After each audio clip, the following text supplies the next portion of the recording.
આકલાવના બે બાળકોના આકસ્મિક મૃત્યુ થવાથી મુખ્યમંત્રી રાહત ફંડમાંથી ₹4 લાખ મંજૂર કરાયા. સાંસદ શ્રી મિતેશભાઈ પટેલે બંને પરિવારને 4 લાખના ચેક અર્પણ કર્યા. આકલાવ શહેરી વિસ્તારમાં રહેતા દક્ષ જનકભાઈ પઢિયાર ઉંમર વર્ષ 7 તથા યુવરાજ મહેશભાઈ પઢિયાર ઉંમર વર્ષ 3 બંને બાળકોનું આકસ્મિક અવસાન થયું હતું. આવા સમયે પરિવારને આર્થિક રીતે મદદ કરવા માટે મુખ્યમંત્રી રાહત ફંડમાંથી સહાય મંજૂર કરવામાં આવે છે.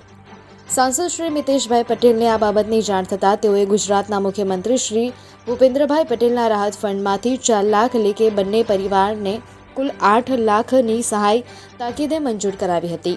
આજે પરિવારને સાંસદ મિતેશ પટેલ, જિલ્લા પંચાયતના પ્રમુખ હસમુખ પટેલ, આકલાવ મામલતદાર SM સેંધવ દ્વારા પરિવારને ₹4 લાખની સહાયના ચેક આપવામાં આવ્યા હતા.